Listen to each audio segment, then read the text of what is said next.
दोस्तों आज हम लोग समझते हैं यूसीसी कानून क्या है। जो नए कानून ये भी आया नहीं बल्कि आने वाला है, जिनमें चर्चाएं जो है लगभग तेज हो चुकी है।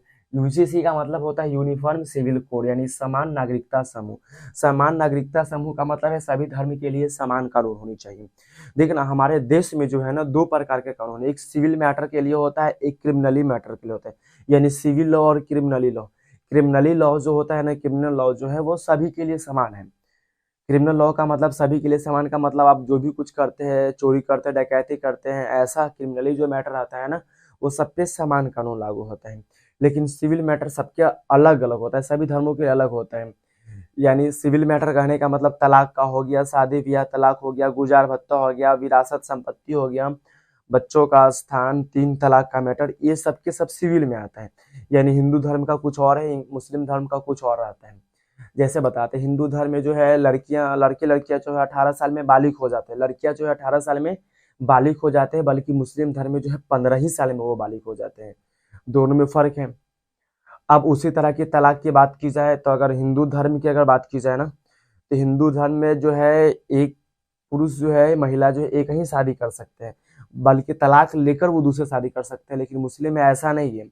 मुस्लिम में क्या होता है ना कि एक पुरुष जो है बिना तलाक लिए चार शादी वो कर सकते हैं, चार शादी कर सकते हैं। लेकिन हिंदू धर्म में क्या होता है ना कि अगर आप तलाक ले लिए, अगर दोबारा से आपको अपने पति के पास रहने का मन है तो आप शादी दोबारा से करके उनके साथ रह सकते हैं। लेकिन मुस्लिम धर्म में नहीं रह सकते, वहां पे आपको हलाला करना पड़ता है।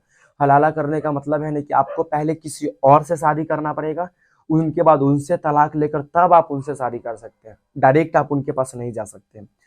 उसी तरह का होता है तीन तलाक का भी मैटर है, बस तलाक तलाक तलाक बोल दीजिए आपकी तलाक हो जाती है। फिर उसी तरह का पैतृक संपत्ति का बंटवारा की बात की जाए, हिंदू धर्म में क्या है कि अगर संपत्ति, अगर लड़का लड़की है तो अगर बेटा जो भी है, बेटा बेटी है, तो सभी को समान संपत्ति का अधिकार है। बल्कि मुस्लिम लॉ के अनुसार जो है, मुस्लिम धर्म के अनुसार जो है समान संपत्ति का अधिकार नहीं है।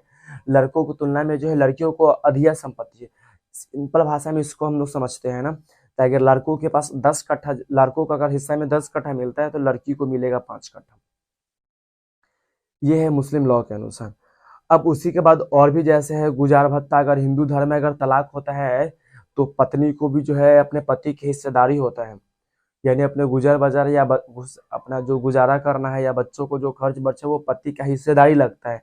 बल्कि मुस्लिम धर्म में जो है ना 4 महीना 10 दिन, 4 महीना 10 दिन के बाद जो है, उसके बाद कोई एक फिक्स कानून नहीं है कि इसके पास पत्नी कहाँ, इसके बाद जो है पत्नी कहाँ रहेंगे और कैसे अपना गुजर बसर कर सकते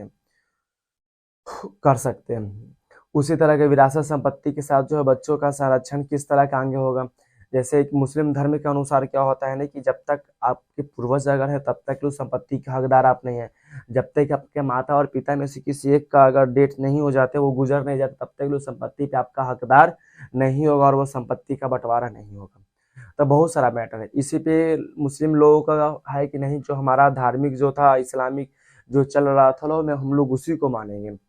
लेकिन एक कहनाम है कि कानून में भी है कि सभी को समान अधिकार, यानी कि एक देश एक कानून लागू होनी चाहिए। जैसे बताते हैं मुस्लिम के अनुसार जो होता, मुस्लिम के अनुसार, मुस्लिम धर्म के अनुसार जो है ना, अगर किसी को हाथ काट दिया, अगर समझिएगा अगर कोई चोरी कर लेता है ना तो उसको हाथ काट दिया जाता है। तब उस समय जो मुस्लिम लोग हैं ना वो इसका विरोध नहीं करेंगे, वो बोलेंगे नहीं, हम संविधान की बात को मानेंगे।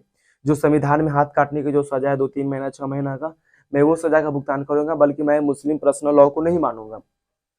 आखिर बताना, जब सिविल मैटर में वो लोग मानने को तैयार है, तब जब सिविल मैटर है मानना है तो क्रिमिनली मैटर को भी उन लोगों को मानना पड़ेगा कहीं नहीं कहीं। अब आते हैं फिर वहां पे चोरी करने का जो है हाथ काटने का प्रावधान है। या अगर महिलाएं अगर पुरुषों का अपमान कर दे तो उसको पत्थर से मार मार के उसको सर फोड़ को उसको मार देना चाहिए पत्नी को। लेकिन ये सब मैटर क्रिमिनली मैटर को वो लोग नहीं मानते, बोलते कि जो संविधान है मैं उसके अनुसार मानूंगा। यानी कि उन लोगों का कहना है कि मैं जो शरीयत से कानून सिविल मैटर का चला हम लोग शरीयत को मानेंगे, और जो क्रिमिनली मैटर है वो हम लोग संविधान, क्योंकि संविधान में उतना ज्यादा क्रिया नहीं जितना मुस्लिम धर्म में है रूल को।